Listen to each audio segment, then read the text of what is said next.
Bismillahirrahmanirrahim. Assalamualaikum warahmatullahi wabarakatuh. Alhamdulillahi rabbil alamin wal aqibatu lil muttaqin ala umuri dunya waddin. Asyhadu an la ilaha illallah wa asyhadu anna sayyidana Muhammadan abduhu wa rasuluh. Allahumma salli wa sallim ala habibil karim Sayyidina Mustafa sallallahu alaihi wasallam wa ala alihi wa ashabihi wa man tabi'ahum bi ihsanin ila yaumiddin. Subhanaka la ilma lana illa ma 'allamtana innaka antal alimul hakim. Rabbi shrah li sadri wa yassir li amri wa hlul 'uqdatam min lisani yafqahu qawli. Bismillahi ma syaa Allah la yasuqul khair illa Allah ma syaa Allah.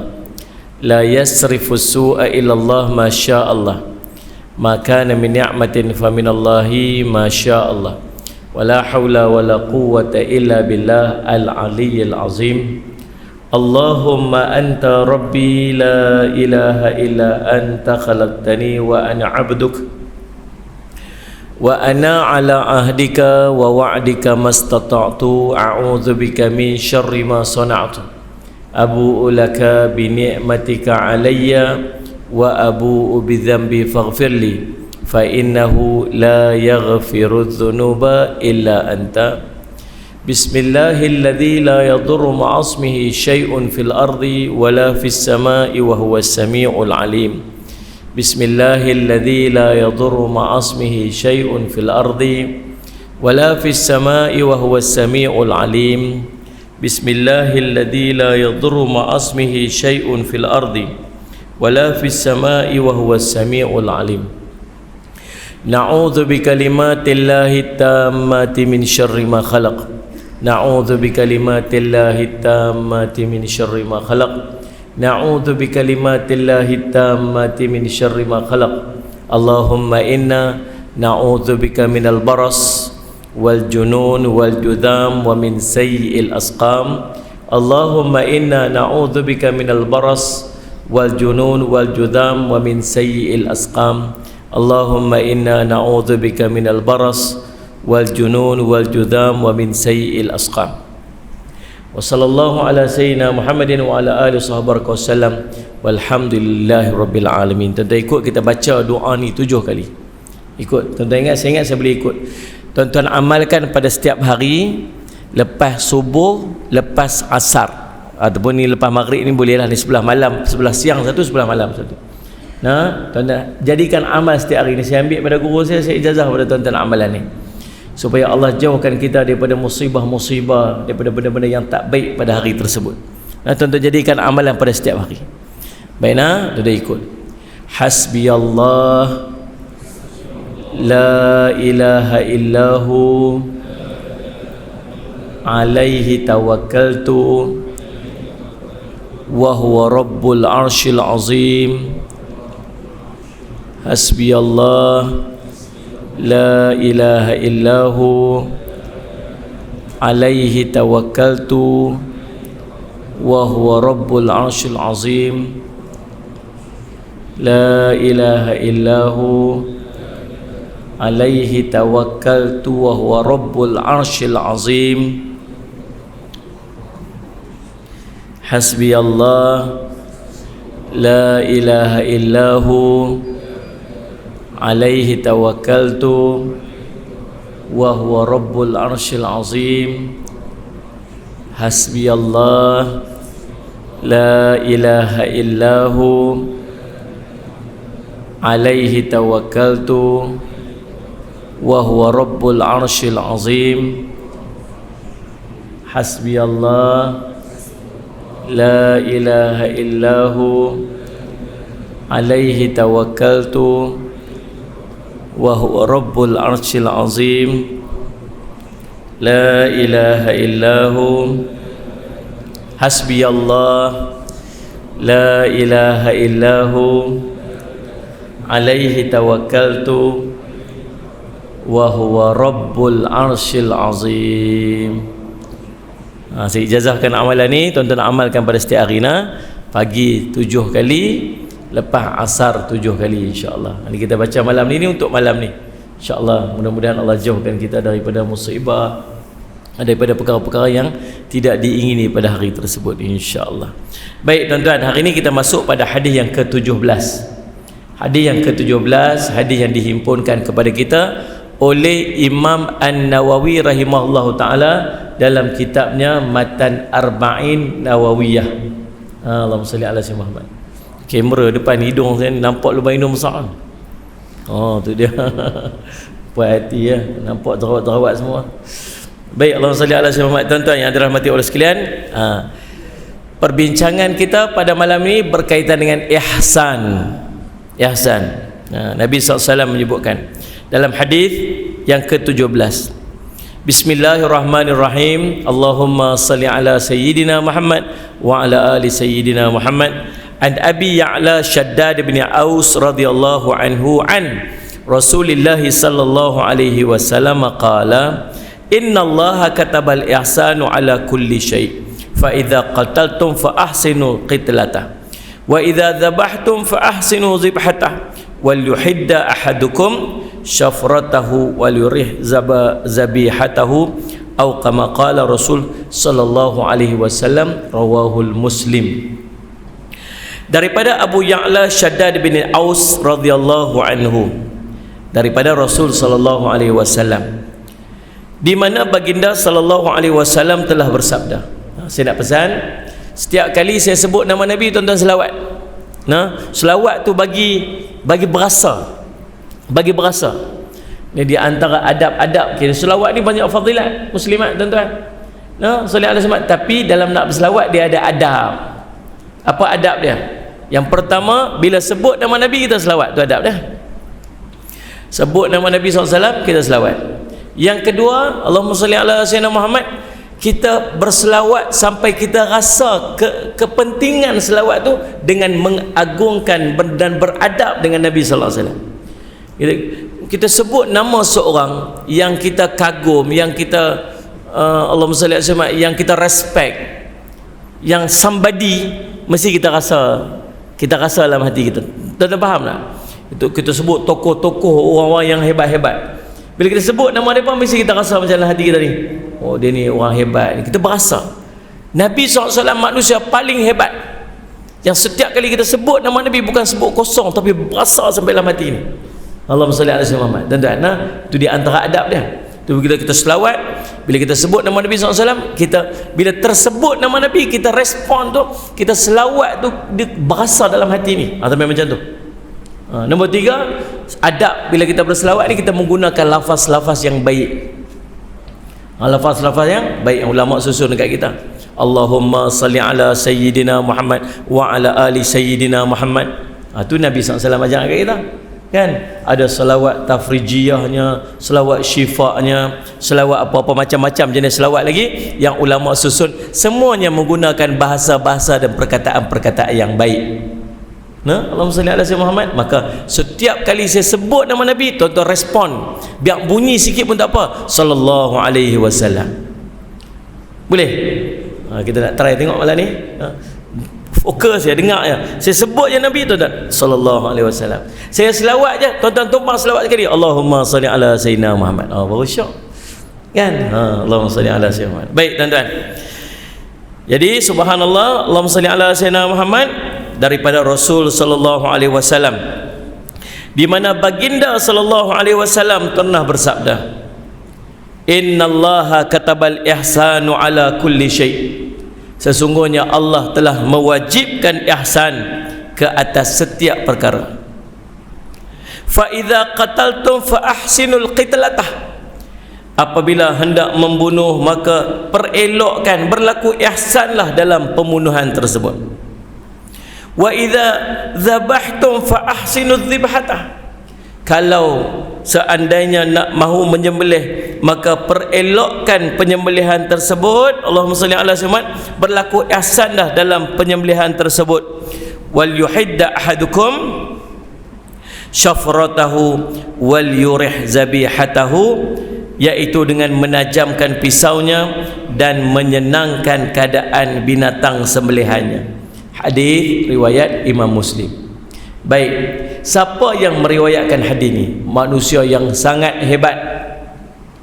Sahabat-sahabat Nabi SAW ni tuan-tuan, dia pun ni orang macam kita. Orang macam kita. Depa Allahumma salli alaihi wasallam cuma dipilih oleh Allah duduk di zaman Nabi SAW, pernah berjumpa, belajar direct dengan Nabi SAW. Tapi ada di kalangan depa yang dulu sembah agama lain sebelum masuk Islam. Ada di kalangan depa yang bunuh anak perempuan sendiri. Anak perempuan. Allahumma salli alaihi Muhammad. Tuan-tuan, buat kemaksiatan yang sangat besar. Tapi bila masuk Islam jadi seorang yang sangat baik. Ini motivasi kat kita. Kita ni nak kata jahat sampai teratur tak lah. Nakal-nakal sikit-sikit tu ada lah. Kan? Allahumma salli alaihi Muhammad. Kan? Dulu ni kira kampung dua-dua ni pot lah. Dulu lah. Ni salli alaihi Muhammad. Nakal-nakal kita lagu tu lah. Nah, salli alaihi Muhammad tuan-tuan. Sungai Pinang pot lah. Nah, salli alaihi Muhammad. Nakal-nakal kita sikit-sikit. Tapi taklah sampai pergi sembah berhala ke. Daripada agama lain masuk Islam. Tak sampai teratur. Nakal-nakal sikit-sikit je. Tapi bila Allah bagi hidayah ni, bersungguh-sungguh nak pada Islam tu. Sungguh-sungguh. Macam para sahabat Nabi SAW. Bersungguh-sungguh. Salli alaihi Muhammad. Tuan-tuan muslimat, kita duk belajar main masjid ni umur 40 dah. Duk belajar main masjid ni umur 50 dah. Ni anak-anak yang kecil-kecil, muda-muda ni, Allah butuh mereka. Kita zaman-zaman mereka ni tuan-tuan sekalian, raplah jingga. Ni salli alaihi Muhammad, raplah zaman tu. Tuan-tuan, salli alaihi Muhammad, main umur 18-20 round island anak hantu. Zaman tu. Exhaust warna merah kat ujung dululah. Tuan-tuan, salli alaihi Muhammad, perangai dulu. Mana nak main masjid? Tak ada lah tuan-tuan. Keluar pukul 12 malam, pagi esok dekat subuh, orang nak sembahyang subuh, kita baru sampai rumah dulu. Masjid apa, kuliah apa, tak ada tuan-tuan. Salli alaihi Muhammad. Main umur 40 Allah bagi hidayah sikit. Main masjid. Tuan-tuan boleh bayang, kita punya nak catch up 30 tahun, 40 tahun kita langsung tak buat ibadat tuan. 30-40 tahun sebelum kita duk mula main masjid ni, sembahyang pun tunggang langgang, sembahyang sunat tak ada cerita lah tuan-tuan. Nah, tahajud lah, Allah lagi jauh lah. Puasa sunat apa tak ada, sedekah apa pun tak ada. Sembahyang fardu, puasa yang wajib tu pun tunggang langgang tuan. Kita dulu main umur 40 kena jadi macam para sahabat ni. Kena jadi macam para sahabat ni. Apa dia? Bila Allah bagi hidayah tu, dia pegang tu elok-elok. Pegang tu ke mana? Tak mau dah, aku tak mau dah duk lara-lara, tak mau dah duk main-main, tak mau dah. Bab-bab main sunat aku nak jaga sungguh. Pasal apa? Kalau boleh nak patah balik depa tuan-tuan sekalian, anak-anak kita yang duduk dekat tahfiz umur 11 tahun tuan-tuan, qiyam mulai tiap-tiap malam tak pernah tinggal. Anak-anak kita duduk tahfiz tuan-tuan, baca Quran daripada pukul 4.30 pagi, ulik Quran sampai 10.30 malam. Entah berapa ribu ayat dia duduk ulang tiap-tiap hari. Satu ayat 10 kali ganda tuan-tuan. Sunat qabliyah ba'diyah ni tuan-tuan macam wajib kat depa. Siapa tak semayang qabliyah kena rotan. Tuan-tuan boleh bayang tak? Umur berapa? 11-12 tahun. Kalaulah 2 rakaat sebelum semayang subuh yang khairun minad dunya wa ma fiha tu, dia umur 11 tahun, dia duk ralik buat dah. Dunia dan segala isi Allah bagi kat dia. Tiap-tiap hari, umur 11 tahun, 12 tahun, 13 tahun, 14 tahun. Kita umur 40 baru duk belajar buat 2 rakaat sebelum semayang subuh. 30 tahun kita buang lagu tu je. Buang tu, nak patah balik tak boleh. Tuan-tuan nak buat 2 kali ganda tak ada lah. Hari ni nak buat 2 kali lah semayang, nak buat nak tumpang, nak buat 2 kali semayang qabliyah subuh tu, pasal nak buat balik yang tinggal-tinggal dulu. Tak ada lah tuan-tuan. Yang buat hari tu adalah untuk hari tu. Melainkan tuan-tuan duk lazim buat, kemudian tuan-tuan tertinggal, tuan-tuan qadha. Tu boleh. Nak faham tak faham ni? Nak cerita bagi semangat sikit, sebab kita ni tuan-tuan sekalian tinggal banyak dah. Tinggal banyak. Buang-buang balok tu sikit tuan. Buang-buang balok tu sikit. Kena bangkit juga semayang sunat. Pagi-pagi kena buka juga Quran baca. Pasal kita dah tinggal banyak dah. Tuan-tuan ambil pengajaran sahabat-sahabat Nabi. Masuk Islam, bukan semua yang masuk Islam muda-muda. Ada yang masuk Islam 60, ada masuk Islam 70. Yang muda-muda pun adalah, tapi tak ramai sangat. Sekalian dah Sayyidina Muhammad. Sayyidina Umar masuk Islam umur apa? Sallallahu alaihi wasallam Muhammad. 40 lebih Sayyidina Umar masuk Islam. Sayyidina Umar umur dia lebih kurang 13 tahun lebih muda daripada Nabi SAW. Waktu Nabi SAW dapat wahyu umur dia 40, Sayyidina Umar baru umur dia apa? 33 lebih kurang kan? Sallallahu alaihi wasallam Muhammad lebih kurang bukan 13 tahun lah, dia berapa tahun lah? Sallallahu alaihi wasallam lebih kurang begitu lah. Dia muda sikit daripada Nabi sallallahu alaihi wasallam. Allahumma salli alaihi wasallam. Maksudnya bila dia masuk Islam dia 30 lebih dah, kat 40 dah. 30 lebih dah. Sallallahu alaihi wasallam Muhammad. Sayyidina Abu Bakar sebaya dengan Nabi sallallahu alaihi wasallam. Masuk Islam 40. Allahumma salli ala sayyidina Muhammad. Demikian juga Allahumma salli ala sayyidina Muhammad. Siapa? Abu Hurairah radhiyallahu anhu pun dah lewat usia dah. Tapi masuk Islam pula sungguh-sungguh. Antaranya Shaddad bin Aus radhiyallahu anhu. Nama dia Shaddad bin Aus bin Thabit bin Munzir Al-Khadraji radhiyallahu anhu. Allahumma salli ala sayyidina Muhammad. Al-Ghulabi kata apa? Dia di kalangan orang zuhud yang duduk pada zaman Nabi SAW. Orang zuhud, ada 3 orang yang sangat terkenal dengan zuhud bermula pada zaman Nabi SAW. Yang pertama Abu Darda radhiyallahu anhu. Ini memang zuhud lah Abu Darda ni. Tak mau apa, kosong rumah dia tak ada apa. Walaupun dia jadi governor, kosong rumah tak ada apa. Dia kata, aku hantar barang-barang perabot siap-siap pergi dekat rumah dia tengah duk buat. Nanti bila siap rumah tu aku nak berjalan pergi lagu tu, ya tak mau dulu. Maksud dia buat siap-siap, dia hantar pergi akhirat siap-siap supaya tak banyak soalan. Pertama Abu Darda. Yang kedua Allahumma salli ala sayyidina Muhammad, nama dia Umair bin Sa'ad. Yang ketiga Shaddad bin Aus radhiyallahu anhu.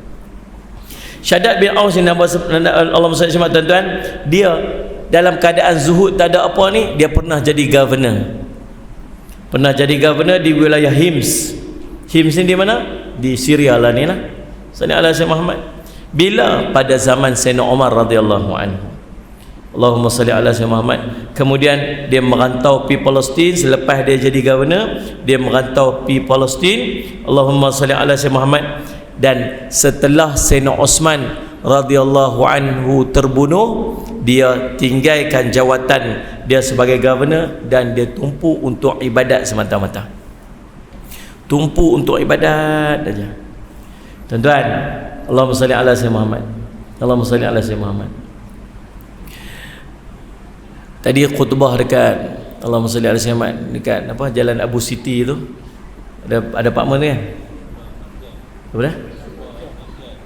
Surah Al-Marjan. Salli ala sayyidina Muhammad. Salli ala sayyidina Muhammad tu surah cerita tajuk khutbah ni pasal mati. Bila mati ni mai, dia la yastakhiruna sa'ah wa la yastaqdimun. Dia tak lambat walau saat, dia tak cepat walau saat. Tuan-tuan duk plan apa nak buat lepas tu, semua tak dapat dah, dia berhenti dalam tu. Dia berhenti dalam tu. Dia main malaikat tu seminit boleh, seminit je tu nak pergi depan tu, nak pergi withdraw duit ke, nak pergi habaq kat orang sebelah aku nak minta maaf ke, nak telefon orang rumah kata apa, tak, tang tu je, habis dah. Dan perjalanan sebelah sana tu selepas mati tu yang real punya, Allahumma salli ala sayyidina Muhammad. Nabi buat gambaran macam apa kehidupan kita kat dunia ni, macam kita dalam satu perjalanan, kemudian panas terik kita singgah sat berteduh kat bawah pokok tu, satnya teduh, kita sambung berjalan balik. Yang berhenti teduh sat itulah kehidupan kita kat dunia sebenarnya. Allah sebut wal akhiratu khairun wa abqa, dan akhirat itu lebih baik dan lebih kekal. Tuan-tuan, Allahumma salli ala sayyidina Muhammad. Kita semua maklum dan semua tahu kata benda tu akan jadi, yang kita akan pindah kat sana. Tuan-tuan, persoalan dia lah ni, cukup tak dengan apa yang kita ada ni nak bawa pergi sana? Betul-betul cukup ke tak? Betul-betul ni tak? Cuba timbang dengan usia kita, tengok.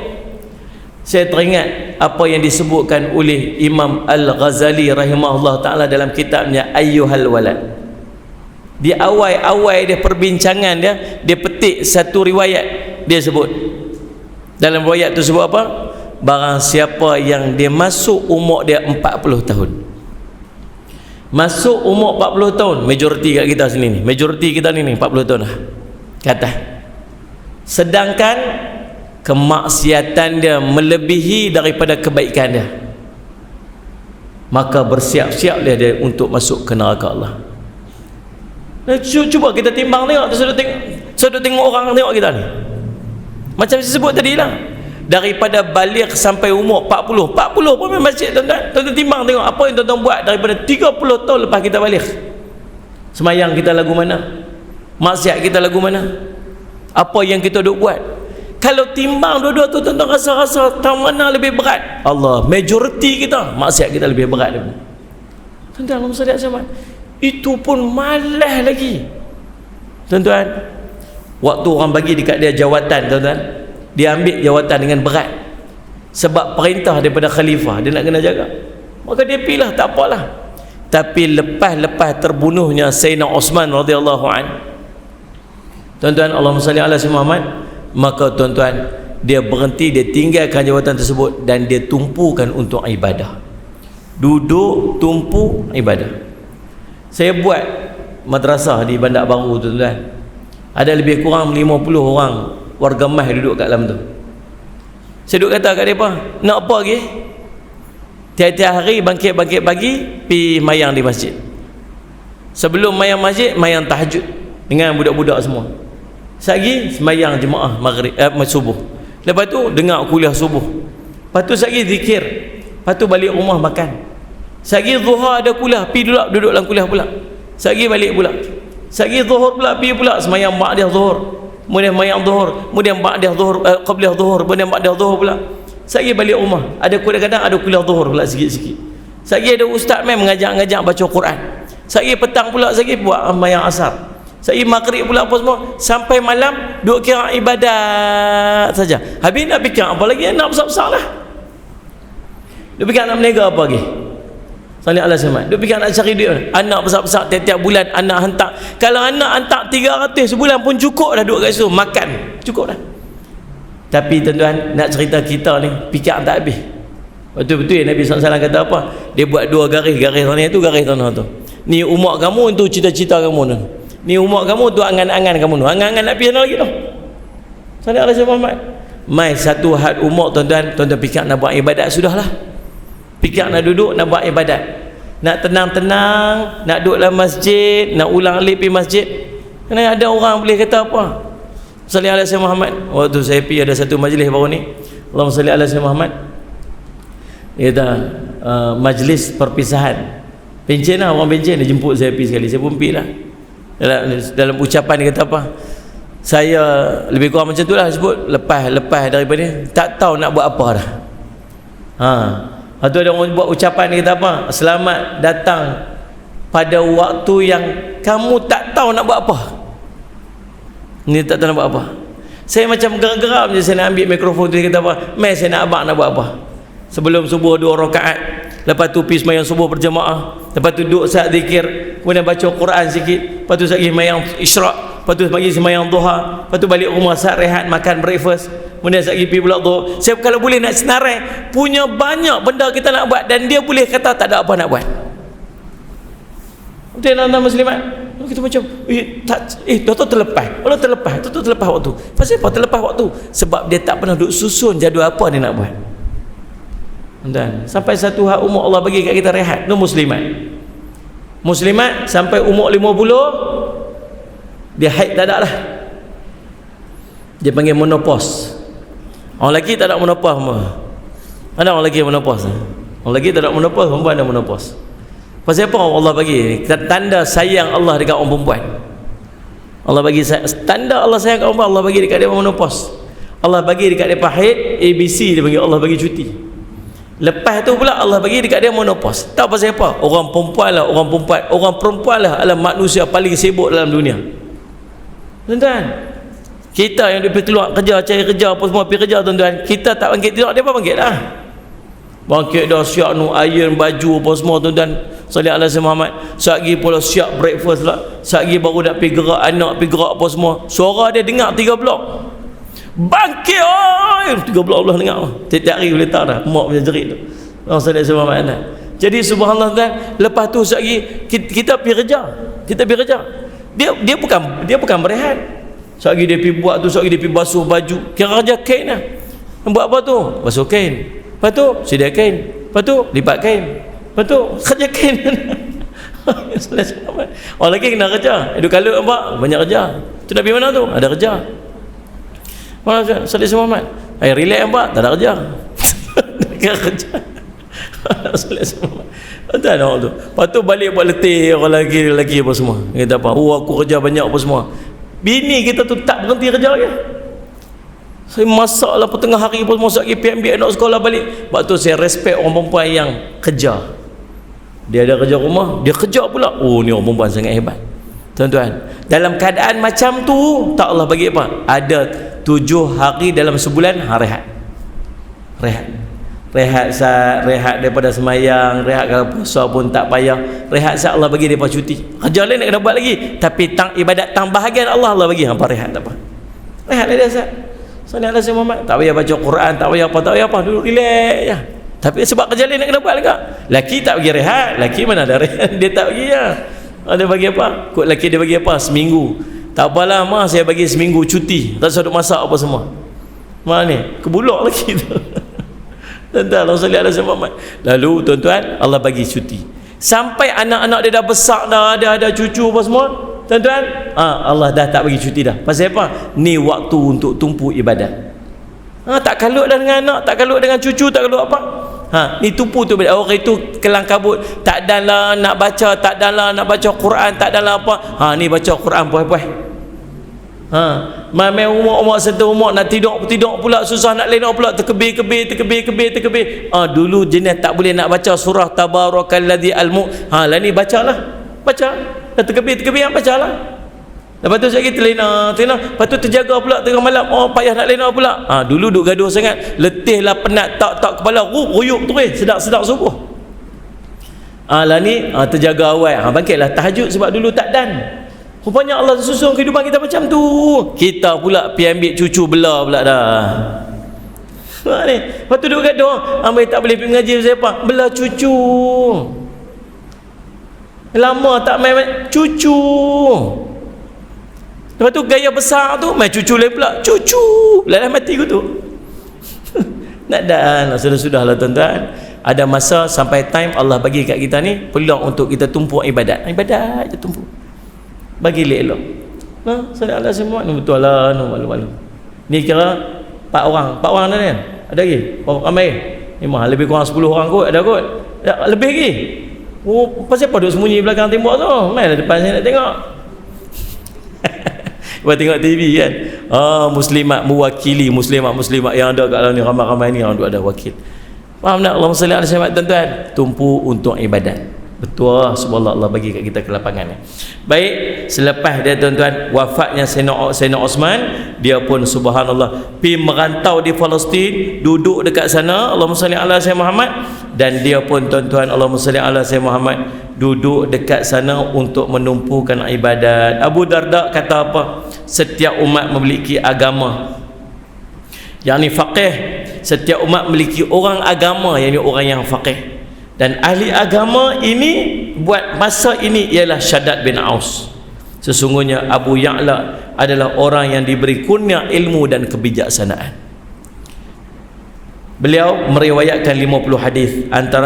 Antara perkataan ataupun hadis yang sangat istimewa yang disampaikan oleh Abu Ya'la ataupun Allahumma salli ala Sayyidina Muhammad, Shaddad bin Aus ni ialah orang yang bijak, ialah orang yang sentiasa menghisap dirinya dan beramal untuk bekal sesudah mati.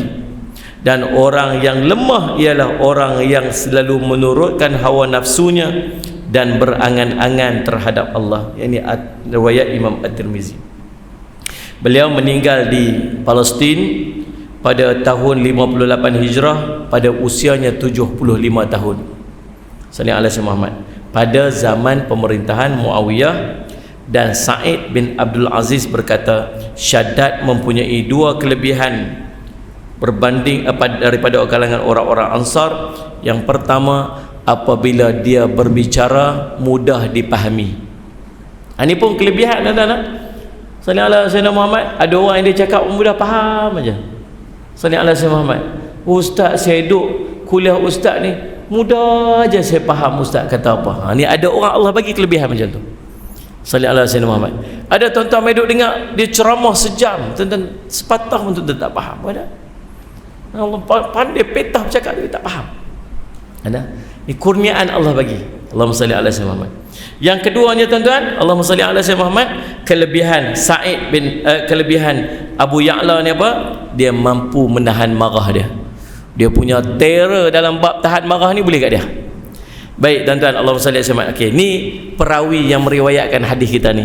Nama dia Abu Ya'la Shaddad bin Aus radhiyallahu anhu. Baik, Allahumma salli ala sayyidina Muhammad. Nak masuk waktu isyarah. Allahumma salli ala sayyidina Muhammad. Dalam hadis ini cerita tentang innallaha katabal ihsanu ala kulli syai. Sesungguhnya Allah telah mewajibkan ihsan pada setiap perkara.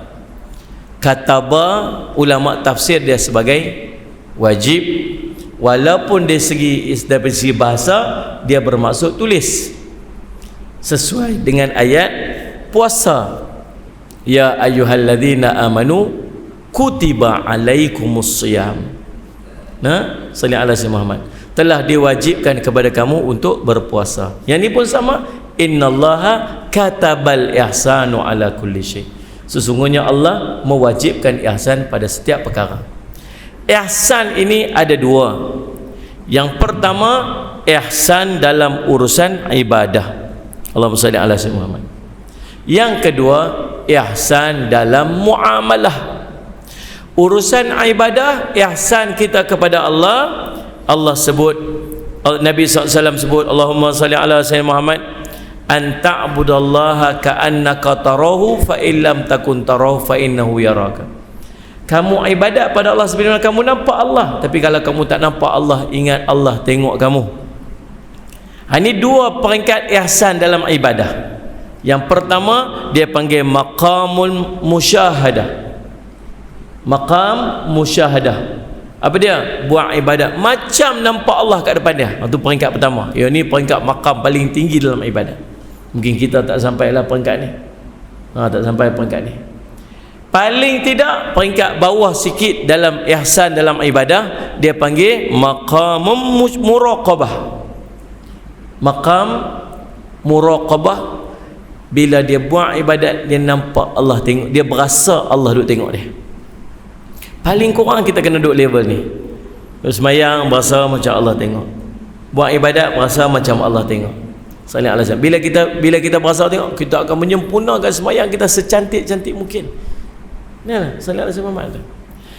Yang kedua dia panggil muamalah sesama makhluk. Yang ni yang kita bincang ni, hadis ni cerita ihsan sesama makhluk ni. Sesama makhluk. Ini kita bincang ni. Bukan nak bincang yang ihsan yang pertama ni. Yang ni nak bincang ihsan kedua. Ihsan dalam muamalah sesama makhluk. Baik. Allahumma salli ala sayyidina Muhammad. Wajibnya ihsan. Hadis ini merupakan nas wajibnya berlaku ihsan. Nak mudah faham ihsan ni lagu mana? Nak mudah faham ihsan ni lagu mana? Kita letak diri kita kat tempat dia. Teratur aja. Nak tahu faham, nak faham ihsan lagu mana? Kita letak diri kita tempat dia. Tu kita akan buat ihsan.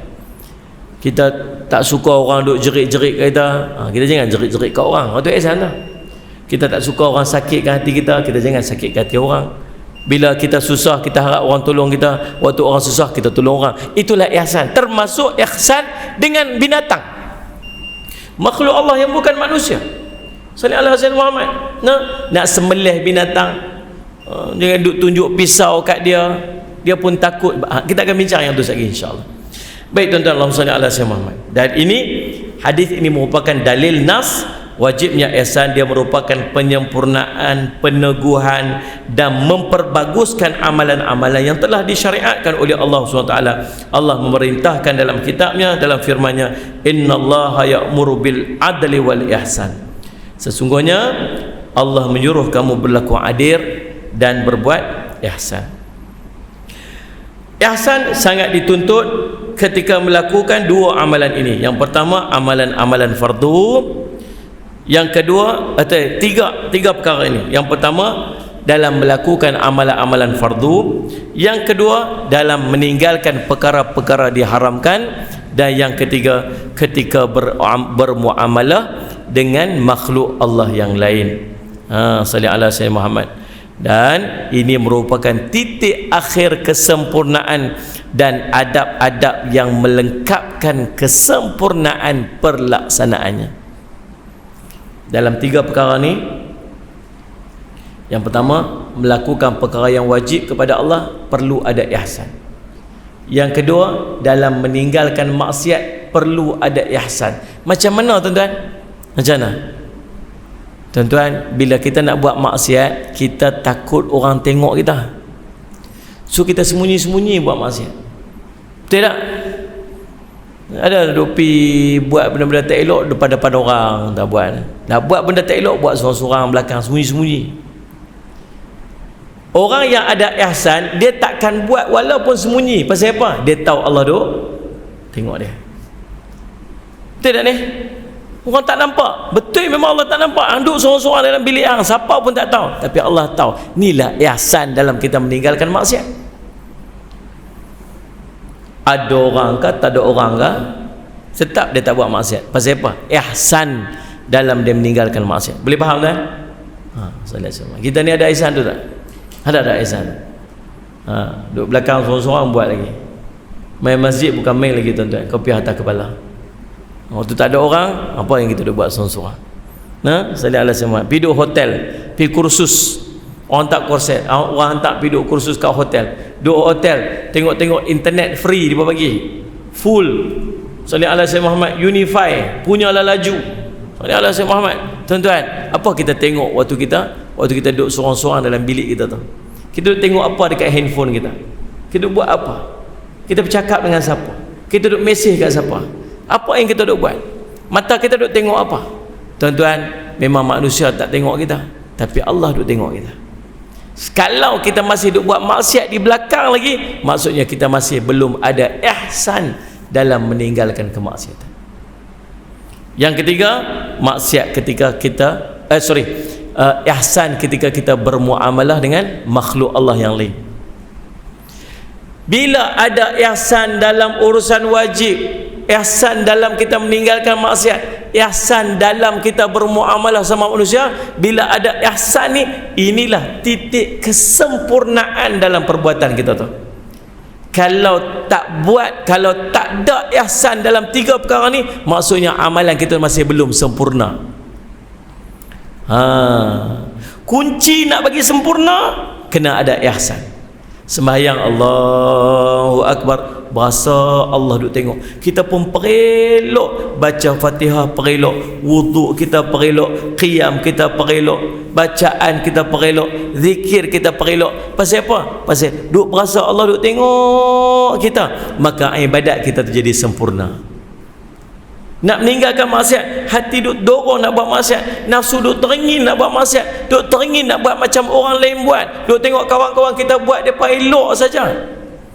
Kawan kita tu lagi minum arak, lagi bisnes lagi maju, lagi tak semayang, lagi bisnes makin up. Kita tengok, oi subhanallah. Sebab tu Imam Ghazali kata apa? Jangan duduk manjalasa. Siapa yang suka duduk dengan orang-orang fasik, orang fasik ni orang yang duduk berkekalan buat maksiat. Siapa yang suka duduk dengan orang-orang fasik, maka Allah akan mengurnia, memberikan kepadanya sallallahu alaihi wasallam Muhammad keinginan untuk melakukan kemaksiatan dan rasa bertangguh-tangguh untuk bertaubat. Dia teringin nak buat maksiat, dan apa ni? Dia duduk tengok orang lain, depa duk buat maksiat relax je, tak kena apa pun. Depa ni tak semayang, bagus dengan relax, dengan bisnes duk bagus, duk masuk. Dia duduk tengok orang macam tak kena apa-apa tak. Akhirnya dia pun menangguh-nangguh taubat dia. Tuan-tuan, Allahumma salli ala Muhammad. Orang yang ada sifat ihsan, orang lain buat, orang lain dapat apa, istidraj kat depa ke apa, sikit pun tak bagi kesan kat dia. Orang tengok ke, orang tak tengok ke, Allah duk tengok apa aku duk buat. maka dia tetap tinggal. Maka di sanalah titik kesempurnaan dalam dia meninggalkan kemaksiatan. Boleh faham kan? Yang ketiga, dalam urusan muamalah dia sesama makhluk Allah yang lain, titik kesempurnaan dia bila ada Allahumma salli ala sayyidina Muhammad, ihsan dalam urusan tersebut. Baik tuan-tuan, yang pertama Nabi SAW sebut ihsan dalam pembunuhan. Fa idza qataltum fa ahsinul qitlatah. Apabila kamu nak membunuh, maka perelokkan pembunuhan kamu. Maksud dia apa ni? Ihsan dalam pembunuhan ini adalah keadaan dan tata cara di mana pembunuhan itu dilakukan. Salli ala sayyidina Muhammad. Nah, dengan apa? Dengan menyegerakan kematian. Kalau nak bunuh, walaupun bunuh musuh, segerakan kematian dia. Sebab tu dalam Islam dia ajak penggal kepala. Tak ada hukuman gantung dalam Islam. Penggal ni pasal apa? Penggal ni dia cepat mati, cuk dia mati dah, dia tak rasa sakit dah. Sallallahu alaihi wasallam. Sebab nerve otak tu dia dekat belakang tengkuk dia kan, bila cuk putih tu dia dah tak rasa sakit, dia cepat mati. Kita tengok hari itu sekali, Allahumma salli tuan-tuan. Tengok dalam Musnad Ahmad dan Sunan Abu Daud daripada hadis Imran bin Husain dan Samurah bin Jundub radhiyallahu anhuma bahawa Nabi SAW telah melarang perbuatan mencincang dan memotong mayat musuh. Bahkan kalau ada orang yang mencincang dan memotong mayat musuh, depa pula nanti akan kena balik qisas. Depa pula nanti kena qisas. Sallallahu alaihi wasallam. Tak boleh. Allahumma salli ala sayyidina Muhammad. Allahumma salli ala sayyidina. Baik.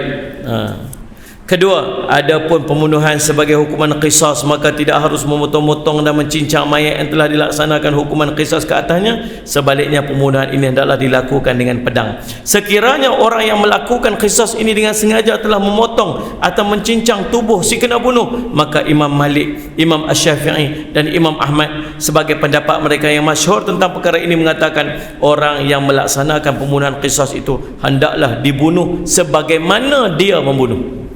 Qisas nu cantiknya hukuman Islam. Hari itu saya tengok sekali tuan-tuan, dia pegang bendera Islam, bendera warna hitam tulis la ilallah Muhammadur Rasulullah SAW. Kan? Kemudian dia tangkap seorang yang dia kata musuh lah. Kemudian apa dia buat tuan-tuan? Dia letak, dia kurung dia. Dia duduk di laut.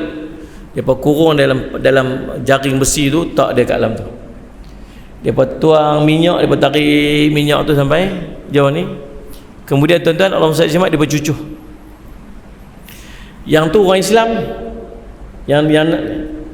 yang bunuh ni pun dia kata dia Islam, yang dibunuh tu pun orang Islam. Dia cucuh api tu pergi kat sana, bakar dia tak boleh buat apa. Bakar. Dia angkat tangan waktu tu duduk macam tu lah. Video tu tunjuk dia duduk macam tu lah. Sampai ni minyak dagu ni jatuh ni, tak menitik, terbakar. Dia duduk sampai last duduk macam tu. Allahu Rabbi tuan-tuan. Islam ajak tak buat lagu tu? Islam tak ajak buat itu. Islam tak ajak itu. Islam ajak walaupun dia musuh, walaupun perlu kepada pembunuhan tersebut, segerakan pembunuhan, kematiannya. Larangan membakar dengan api telah sabit dalam Sahih Bukhari bahawa Nabi SAW telah mengizinkan membakar dengan api, kemudian melarangnya agar dia menjadi satu perkara yang tegas dan teguh dalam pengamalan dan iltizam. Telah diriwayatkan oleh Bukhari daripada Ibnu Abbas, Nabi SAW pernah bersabda, la tu'adziba bi'adzabillahi azza wa jalla. Janganlah kamu mengazab dengan azab Allah Subhanahu wa taala. Benar, Nabi SAW satu hari lalu tuan-tuan, Allahumma salli ala sayyidina Muhammad, kunna ma'an Nabi sallallahu alaihi wasallam famararna biqaryatin naml qad uhriqat faghadiba an-nabiy sallallahu alaihi wasallam wa qala innahu la yanbaghi li basharin an yu'adziba bi'adzabillahi azza wa jalla atau kama qala. Kami bersama dengan Nabi SAW ketika kami melewati satu perkampungan semut yang telah terbakar. Busutlah. Bila lalu tengok ada satu busut terbakar, tak Nabi SAW kata apa? Lalu Nabi SAW pun jadi marah. Nabi kata apa? Tak patut bagi seorang manusia mengazab dengan azab Allah. Itu tak boleh bakar busut. Lepas tu nak buat lagu mana? Elakkan daripada bakar. Elakkan daripada bakar. Oleh yang demikian, kebanyakan alim ulama mengatakan bahawa hukumnya makruh walaupun ke atas serangga-serangga. Ibrahim An-Nakhai kata, membakar kalajengking adalah satu perbuatan seumpama memotong dan mencincang. Abu Darda kata apa? Telah melarang membakar kutu dengan api. Dia cari kutu, dia buah api. Imam Ahmad berkata, jangan dibakar ikan di atas pemanggang. Oh, jam tu tuan. Aduh, baru semalam makan ikan bakar. Jangan dibakar ikan di atas api ketika dia masih hidup. Okey. Maksudnya dia mati tak apalah. Waktu hidup dia kelupak tu pitak bakar tak boleh tuan. Allah SWT tak boleh buat begitu. Aduh, dia baru kata nak jam je. Katanya lagi, belalang lebih mudah terbakar justru tidak mempunyai darah. Tuan-tuan Allah SWT. Ingatlah, larangan membakar dengan api. Larangan daripada mengikat dan memanah binatang, iaitu seekor binatang diikat kemudian dituju dengan anak panah atau seumpamanya sehingga mati. Tak boleh. Allahumma salli ala sayyidina Muhammad. Larangan menjadikan sesuatu yang bernyawa sebagai sasaran, tak boleh. Dalam isnad, dalam musnad Imam Ahmad daripada Abu Hurairah radhiyallahu anhu, bahwasanya sesungguhnya Rasulullah SAW melarang daripada memanah binatang lalu dimakan, akan tetapi hendaklah disembelih terlebih dahulu kemudian dipanahlah jika mahu. Jangan duk seksa dia. Lagi ihsan ketika menyembelih binatang. Sallallahu alaihi wasallam Muhammad. Macam manakah adab ketika kita sembelih binatang? Diajak kepada kita oleh Nabi SAW. Antara dia ialah menajamkan pisau. Bagi pisau tu tajam elok-elok. Allah SWT, tuan-tuan tengok kadang-kadang kita tengok dia buat korban tu. Ya Allah, doa kawan tu tak lepas-lepas. Ambil tajam sungguh-sungguh tu. Saya tengok dia buat dekat Indonesia tu mana. Dia tarik lah, dia bagi sekali je, selesai. Oh subhanallah, punyalah tajam pisau dia. Dan Allah SWT tajamkan pisau. Yang kedua tuan-tuan, menyembunyikan daripada binatang, pandangan binatang sembelihan itu. Dan baginda Nabi SAW bersabda, idza dzaba ahadukum falyujahhiz. Jika seseorang daripada kamu menyembelih, maka hendaklah membunuhnya dengan satu sembelihan sahaja. Sekali ya. Kita tuan-tuan tengok kita duk buat lagu mana kadang-kadang. Kita ambil, kita ada 3-4 ekor lembu nak kita nak buat korban. Tempat kita tu tak luas. Jadi kita tiap tang parking kereta lagu mana ke, kita ikat tiang ni sekok, tiang ni sekok, tuan ni sekok, tiang ni sekok. Apa kita buat tuan-tuan? Kita sembelih lembu depan lembu yang lain. Nabi SAW sangat larang kita buat lagu tu. Jangan tuan. Dia takut tuan. Dia takut. Sallallahu alaihi wasallam Muhammad. Bukan cerita sembelih kawan depan kawan. Allahumma salli ala sayyidina Muhammad. Tunjuk pisau pun Nabi SAW tak bagi. Tunjuk pisau kat dia. Sallallahu alaihi wasallam Muhammad. Siap. Tadi lembu tu tanduk dia apa ke? Dia tumbuh toik lembu tu tanduk dia geram dia kata, tunggu sekejap lagi siap. Lembu tu kata, kata dia nak sembang pada, dia sembang lembu tu, sembang dengan lembu. Kata, okey, lembu nombor 7 ya, keluarga ni Tuan Haji Ismail, keluarga dia 7 orang, sila-sila mai tengok lembu, mai pegang-pegang lembu. Mailah 7 orang tu. Dia beradik dia apa semua kan, 7 bahagian. Lepas tu pergi sembang dengan lembu tu. Assalamualaikum. Dia buyuk. Coba salah. Ni. Nampak muka ni. Ingat tau nanti kat padang mahsyar. Dia bodoh kata, bodoh apa kau ni? Terselit perkataan lembu tu. Aduh, tak payahlah nak sembang dengan dia. Tentang Allah sallallahu alaihi wasallam. Sembang tak apa lagi, jangan duk pergi tunjuk pisau. Jangan pergi duk sembelih kawan dia depan dia. Kan? Adab, jaga adab. Tuan-tuan tutuplah lagu-lagu mana tuan-tuan. Sallallahu Muhammad, ambilkan terpan tu, lindung gasat ke apa sembelih. Jangan bagi nampak dia sembelih. Jangan bagi nampak. Takut tuan-tuan. Tuan-tuan boleh tengok ketakutan dia. Tuan-tuan biasa kalau tuan-tuan sembelih yang ni, depan yang lagi satu, yang lagi satu nanti dia kelupak dia lain sikit. Dia agresif dia lebih sikit. Pasal apa? Dia takut. Macam kita kalau tuan-tuan. Sallallahu Muhammad. Jangan. Saya pernah tengok satu video, Allah takutlah tuan-tuan dia perbuat ni. Ni ada 2-3 orang nak kena hukum bunuh. Pilih nak apa? Pisau, pistol, mesin apa, mesin gaji tu, gaji mesin tu. Oh subhanallah, dia boleh sembelih kawan dia kat sebelah ni duduk tengok. Allah, lepas ni dia pula, ya Allah Rabbi, ketakutan tu, pucat muka tu kita tak boleh bayang. Macam tu juga ni makhluk Allah yang nama dia lembu, kambing dan sebagainya. Tolonglah jaga adab pihak-pihak masjid ni, kita buat bagi beradab elok sikit. Nah, sallallahu alaihi wasallam. Kalau boleh, kalau ada tempat tu tempat ikat, asing tempat ikat tu tempat ikat, tempat sembelih tempat lain, supaya tak nampak. Nah, sallallahu alaihi wasallam. Jaga adab-adab tu tuan-tuan. Allahumma salli ala sayyidina Muhammad. Nah. Baik, kemudian Allahumma salli ala sayyidina Muhammad, manakala antara adab berbelas kasihan dengan binatang sembelihan pula ialah dengan menuntun binatang sembelihan itu dengan tuntunan yang lembut.